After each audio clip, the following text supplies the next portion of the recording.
Halo, welcome back to Ulil Study Club by Fitriana Aulia. Oke, jadi sekarang kita akan membahas tentang skabies atau yang juga dikenal sebagai kudis ya kalau di masyarakat. Skabies itu apa sih? Jadi skabies itu adalah penyakit kulit yang disebabkan oleh tungau ini nih. Dia namanya Sarcoptes scabiei varian hominis. Varian hominis itu artinya dia umumnya ditemukan pada manusia ya, tungaunya ini memang menginfeksi manusia.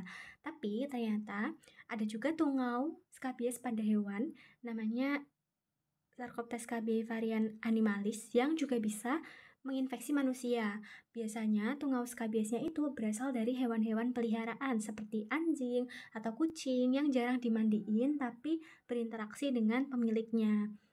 Nah, terus si skabies ini umumnya dia ditandai oleh rasa getal yang terutama terjadi di malam hari. Nah, di salah satu pondok pesantren sendiri di Jogja ya, skabies ini juga banyak ya diderita pada anak-anak pesantren karena memang salah satu faktor resiko dari skabies itu kan menyerang sekelompok orang yang tinggal bersama di wilayah yang padat penduduk seperti itu. Nah, gimana sih tanda dan gejalanya? Yang pertama, bisa ditemukan lesi kulit. Nah, lesi kulitnya ini sebenarnya macam-macam bentuknya. Yang pertama ada bentuknya tuh kayak terowongan, warnanya putih gitu, memanjang kayak yang ditunjuk tanda panah di bagian kanan ini. Kemudian terowongannya itu biasanya bisa lurus atau berkelok-kelok, warna putih atau abu-abu, dan di ujungnya itu biasanya ada papul atau vesikel. Nih ya, ada papul atau vesikel. Nah, si papul atau vesikelnya ini itu merupakan tempat di mana umumnya si tungaunya itu tuh berada, sedangkan terowongannya itu adalah kayak jalur atau jalan yang dibuat digali oleh si tungau betinanya.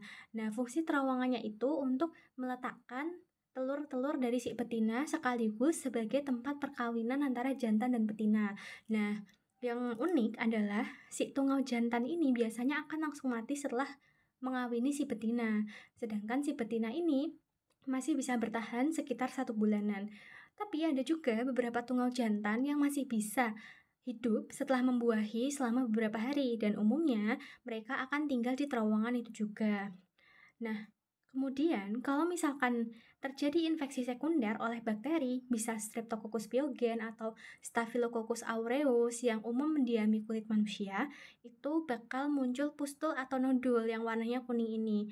Nah, pustul atau nodul yang warnanya kuning menandakan bahwa di dalamnya itu ada nanahnya. Nah, nanah itu kan biasanya penanda bahwa di situ terdapat infeksi bakteri.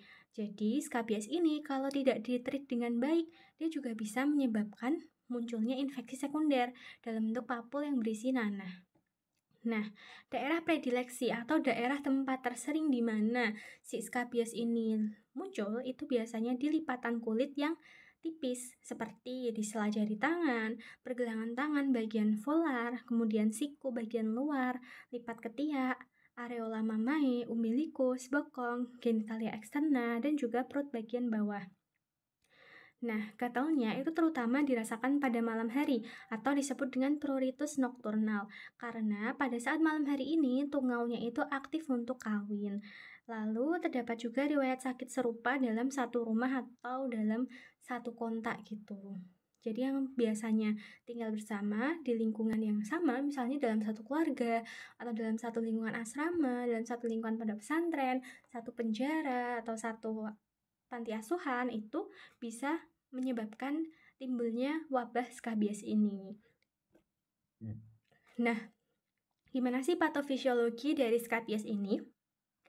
Pertama, tentunya kita harus tahu gimana cara penularan dari skabies. Nah, skabies ini bisa menular dengan 2 cara ya, direct contact atau kontak langsung dan juga kontak tidak langsung. Kontak langsung itu berarti ya seseorang berjabat tangan atau dia beneran kontak kulit ke kulit dengan penderita skabies. Bisa dengan berjabat tangan, bisa dengan berhubungan badan, atau bisa dengan berpelukan atau tidur bersama gitu. Nah, kontak kulit yang berlangsung dalam waktu yang lama Tapi umumnya dalam waktu 5-10 menit aja itu tuh udah cukup untuk menularkan skabies. Nah, bisa juga dengan kebiasaan bertukar barang pribadi nih untuk kontak yang tidak langsung. Jadi misalnya di pondok pesantren, anak-anaknya sering bertukar pakaian karena kehabisan pakaian bersih. Atau misalnya pada adik dan kakak yang suka ganti-gantian pakai baju atau celananya, kayak gitu. Nah, itu bisa menyebabkan penularan skabies juga. Kenapa? Kok skabies bisa menular lewat pakaian, lewat kerudung, lewat mukena, lewat benda yang kita pakai, bahkan dari spray atau selimut? Karena si skabies ini, dia itu tuh bisa tertinggal di pakaian atau benda-benda mati itu kan. Nah, uniknya si skabies ini itu mampu bertahan hidup di luar tubuh manusia dalam waktu 2-3 hari. Nah, ketika dia bertahan hidup selama 2-3 hari di benda-benda itu, kemudian seseorang yang sehat menyentuh benda itu dalam waktu yang lama, 5-10 menit, itu tungaunya bisa masuk ke dalam tubuh dan mulai menginfeksi. Makanya sebaiknya untuk barang-barang pribadi itu tidak saling bertukar pakaian atau sharing gitu ya, karena tetap dapat menularkan tungau. Nah, selain dapat ditularkan lewat tungau, si skabies ini juga dapat ditularkan lewat produk-produk tungaunya. Produk tungau itu maksudnya apa? Telur, terus habis itu taiknya si tungau atau namanya skibala. Itu juga bisa sama vomit ya. Vomit itu si air liurnya tungau. Itu bisa menyebabkan gejala gatal-gatal. Nah, kalau misalnya kita tertular telurnya, terus telurnya masuk ke kulit gitu, telur yang ada di spray gitu ya misalnya. Terus telurnya itu menempel di kulit kita, dalam 3 hari telurnya menetas, ya otomatis kita akan tertular skabiesnya kan. Gitu. Kemudian, seseorang yang sebelumnya tuh belum pernah terinfeksi, biasanya baru akan menunjukkan gejala setelah 4-8 minggu, atau ada juga yang menyebut 4-6 minggu ya. Sedangkan seseorang yang mengalami reinfeksi alias sebelumnya dia itu udah pernah menderita skabies, udah sempat sembuh nih, tapi habis itu dia ketularan lagi. Itu gejalanya bisa muncul lebih cepat, hanya dalam waktu 1-4 hari aja. Tungau betina itu akan menggali terowongan di bawah kulit, namanya kunikulus. Nah, terowongannya itu akan dipakai untuk tempat berkembang biak dan menetaskan telurnya, yang kemudian telurnya itu akan menetas menjadi larva, menjadi nimfa atau bentuk mudanya, dan menjadi tungau dewasa yang siap untuk kawin. Tungau dewasanya itu bisa bertahan hidup hingga 1-2 bulan di tubuh manusia. Tapi kalau di luar tubuh hanya mampu selama 48-72 jam ya, atau 2-3 hari. Dan tungau ini akan mati kalau terpapar suhu 50 derajat Celcius selama 10 menit. Makanya, untuk menghindari skabies itu biasanya dekontaminasinya itu dianjurkan untuk mencuci pakaian dengan menggunakan air hangat. Nah, karena apa? Karena itu tadi, si tungaunya ini ternyata bisa mati dalam suhu 50 derajat Celcius. Kemudian, lesi kulit dapat disebabkan oleh tungau atau bisa juga dari garukan. Karena si tungaunya ini tuh menyebabkan sensitisasi ya. Sensitisasi itu adalah respons tubuh ketika dia menghadapi benda asing gitu. Nah, benda asing di sini tuh apa? Benda asing di sini tuh bisa tungaunya, telurnya, air liur tungau. Itu kan suatu benda asing ya yang sebenarnya dalam normalnya itu nggak ditemukan di tubuh manusia. Ketika kulit kita terkena oleh tungau dan produknya ini, kulit kita itu tuh bakal merespons gitu. Responsnya adalah dengan memunculkan berbagai mediator-mediator inflamasi. Salah satunya adalah imunoglobulin E. Nah, imunoglobulin E ini dia kan menyebabkan salah satu manifestasinya itu tuh muncul rasa gatal gitu ya. Merupakan reaksi hipersensitivitas kan imunoglobulin E itu.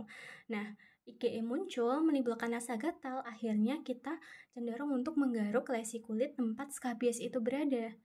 Nah, kalau misalkan lesi kulitnya itu digaruk sampai misalnya papulnya tadi pecah, itu kan bisa menjadi tempat masuknya bakteri yang ada di kulit maupun yang ada di luar tubuh kita gitu.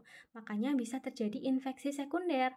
Nah, infeksi sekunder tadi ditandai dengan adanya nanah ya pada lesi-lesi skabiesnya. Biasanya disebabkan oleh kuman Streptococcus pyogens atau Staphylococcus aureus. Nah, yang bahaya adalah kalau skabies yang sampai menimbulkan infeksi ini nggak ditreatment dengan baik dan cuma dibiarin aja, lama-lama bisa menimbulkan komplikasi. Infeksinya nggak akan sebatas pada kulit aja, tapi dia juga bisa menginfeksi bagian di luar kulit. Misalnya, infeksinya tuh bisa masuk ke aliran darah ya bakterinya ini, menimbulkan sepsis. Terus dari aliran darah tuh kan ngalir ke semua organ ya. Dia masuk ke jantung. Di jantung dia bisa menyebabkan penyakit jantung rematik atau endokarditis. Terus dia muter lagi sampai ke ginjal. Di ginjal dia bisa menyebabkan GERD atau glomerulonefritis post glomerulonefritis akut post streptokokal gitu. Nah, jadi memang kalau nggak ditreatment dengan baik, skabies ini bahaya banget ya, karena kalau udah sampai sepsis, penyakit jantung, penyakit ginjal, itu kan menyerang organ-organ vital, ya kan? Sayang banget kan, padahal awalnya cuma dari lesi kulit aja yang kalau ditreatment dengan baik, ya dia akan cepat sembuhnya juga gitu. Nah, terus si penderita yang gatal tadi, garuk-garuk lesi kulitnya, terus dia nggak cuci tangan dan dia pakai untuk menyentuh area kulit lainnya yang sehat.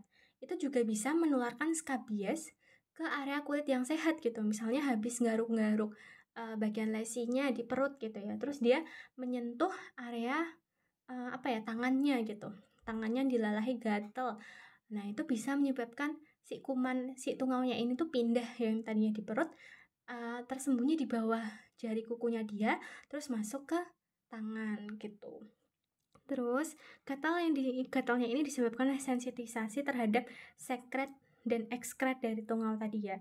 Sekret itu adalah suatu cairan tubuh yang keluar dari tubuh tungaunya, misalnya air liurnya tadi. Sedangkan ekskret itu ya produk sisa sampah gitu, hasil metabolisme tungaunya, misalnya si telurnya, tungaunya, atau si skibala ya sebutannya, nya skabies itu. Nah, terus, faktor risikonya apa sih? Yang pertama adalah kontak kulit dalam waktu yang lama dengan penderita skabies. Nah, ini cuma diperlukan waktu 5-10 menit aja ya untuk menularkan skabies dari kulit ke kulit gitu. Misalnya, lagi pada main game di atas kasur sama temennya gitu ya. Terus, kulit tangannya ini saling nempel gitu. Tangan si sehat nempel sama tangan si skabies gitu. Dan berlangsung selama main game. Padahal main game itu kan bisa berjam-jam ya, nggak perlu berjam-jam deh, 5-10 menit aja kayak gitu, tangannya saling nempel, itu tungaunya bisa nyebrang ke kulit yang sehat gitu. Jadi salah satu faktor risikonya adalah kontak kulit dalam waktu yang lama. Yang kedua adalah berhubungan seksual dengan partner seksual yang menderita skabies. Nah, penularannya ini bukan lewat cairan maninya ya, atau cairan vaginanya, tapi penularannya ini itu ketika kulit sama kulitnya itu saling bersentuhan gitu. Misalnya kulit bagian paha dalam bersentuhan. Nah, itu nanti skabiesnya bisa menular ke partner seksualnya yang sehat gitu.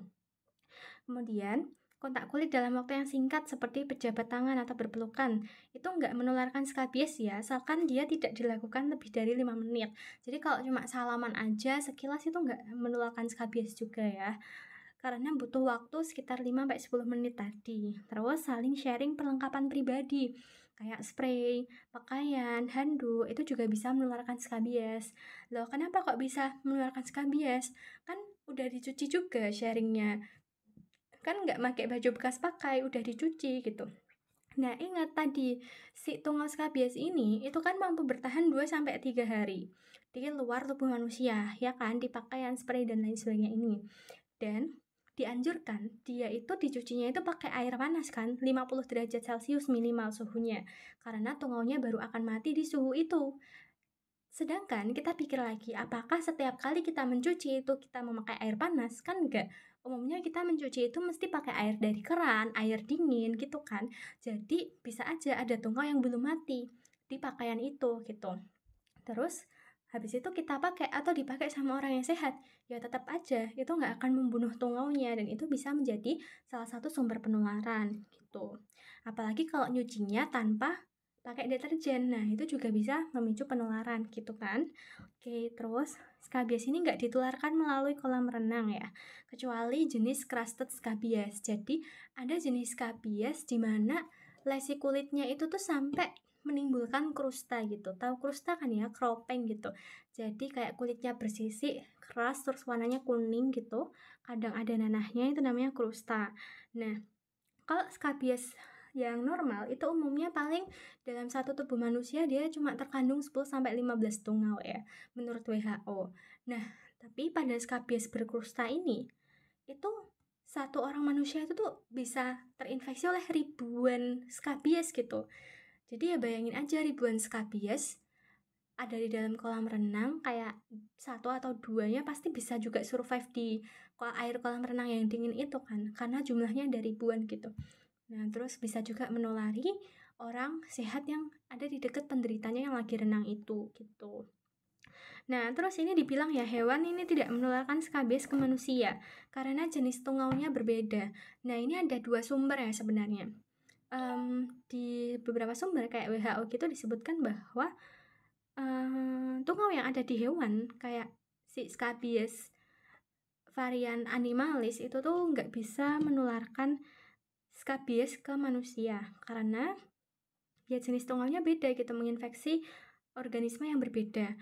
Nah, tapi ada juga sumber yang menyatakan bahwa bisa kok skabies yang ada di hewan ini menular ke manusia. Salah satunya adalah sumbernya dari buku Ilmu Penyakit Kulit dan Kelamin FKUI ya. Itu disebutkan bahwa tungau pada hewan itu juga bisa menularkan skabies ke manusia.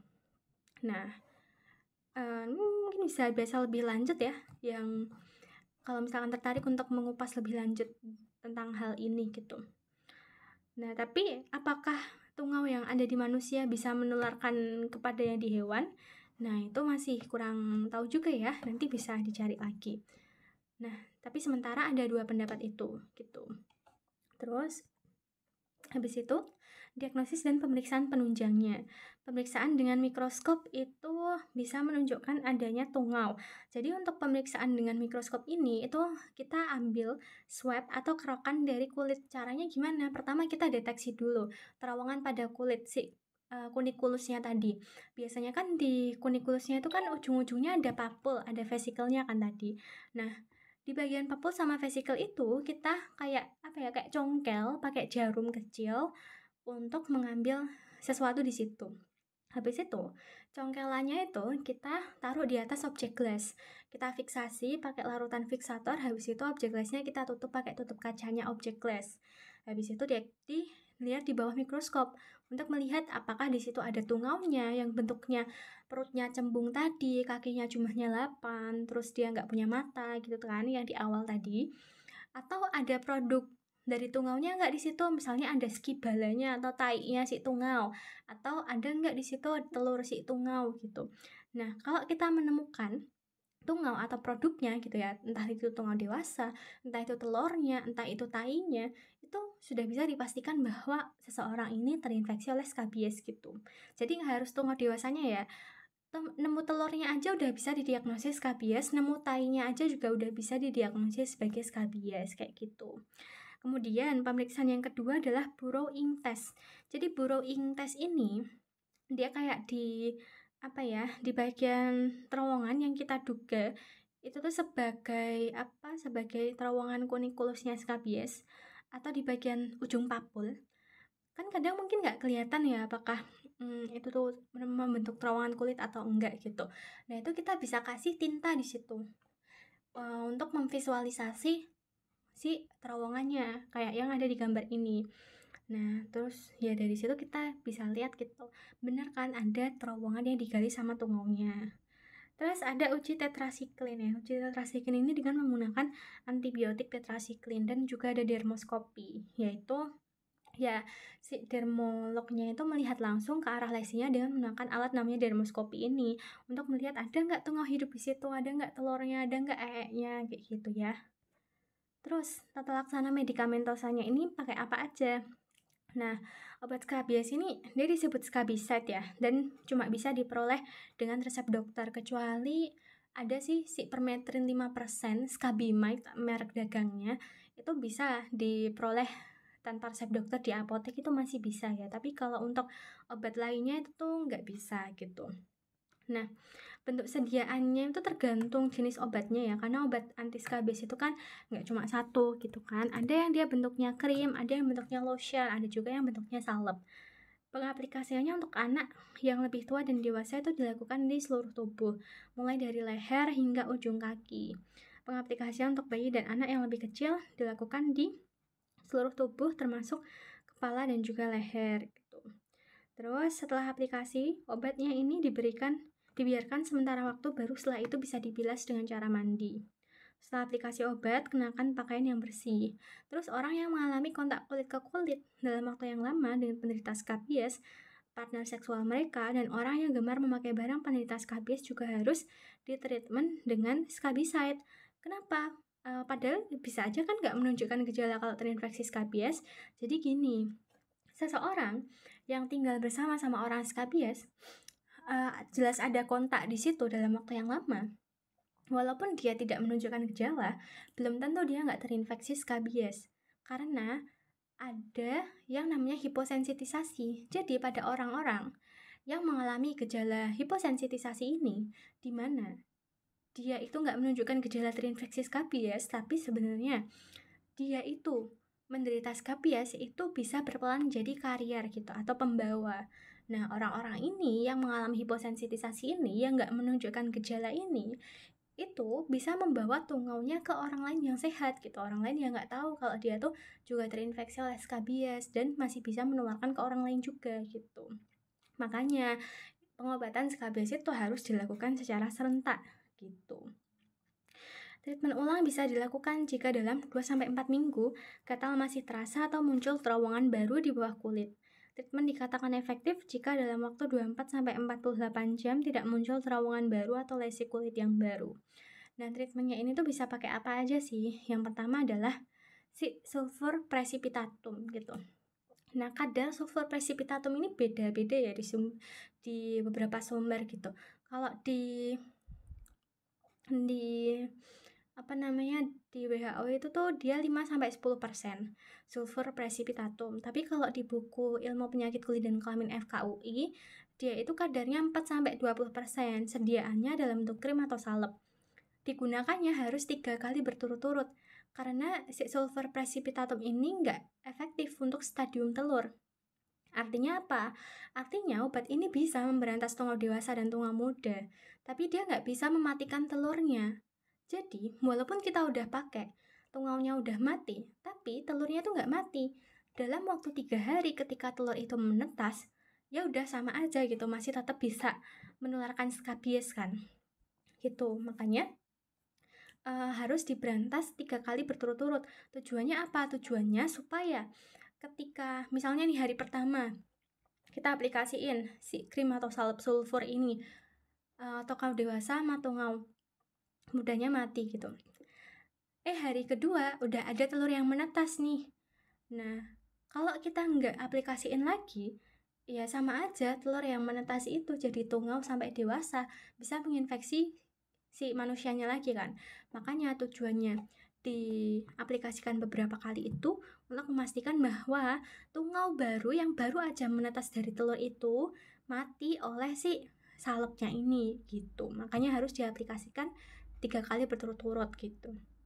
Nah, si sulfur precipitatum ini bisa dipakai untuk bayi berumur kurang dari 2 tahun ya. Yang kedua ada emulsi benzil benzoas. Kadarnya 20-25%. Kalau yang ini efektif untuk semua stadium tungau dan diberikan setiap malam selama 3 hari. Terus ada juga gamma benzena heksan klorida. Singkatannya adalah Gamexan. Dia kadarnya 1% dalam bentuk krim atau lotion. Dan dia tuh efektif untuk semua stadium tungau. Kalau Gamexan ini, dia cukup diberikan sekali, kecuali jika masih timbul gejala itu bisa diulangi seminggu kemudian. Dia nggak dianjurkan pada anak kurang dari 6 tahun dan ibu hamil ya, karena dia sifatnya toksik terhadap susunan saraf pusat. Terus ada crotamiton 10% dalam wujud krim atau lotion. Nah, si crotamiton ini dia bisa berperan sebagai anti-skabies dan juga anti gatal. Tapi harus dihindarkan dari mata, mulut, dan juga uretra. Lalu ada juga permetrin 5% dalam wujud krim yang digunakan hanya sekali dan dibiarkan selama 8-10 jam pada lesi kulit. Nah, jadi umumnya permetrin ini diaplikasiinnya sebelum tidur. Jadi kita mandi sore dulu, habis itu aplikasiin si permetrin ini.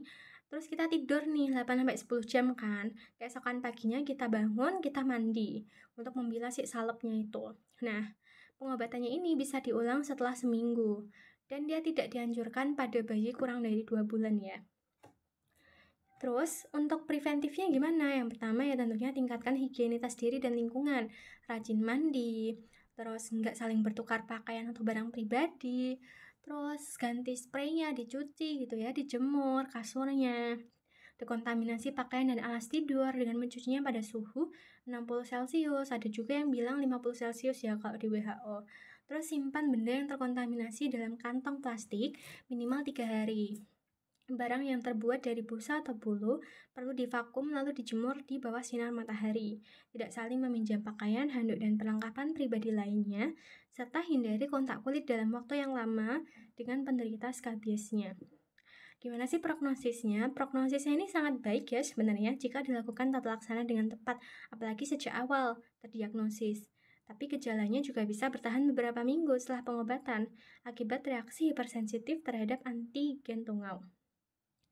Skabies noduler dapat bertahan beberapa bulan setelah pengobatan, sedangkan skabies krustosa itu relatif sulit diobati. Nah, demikian untuk materi tentang skabies. Terima kasih.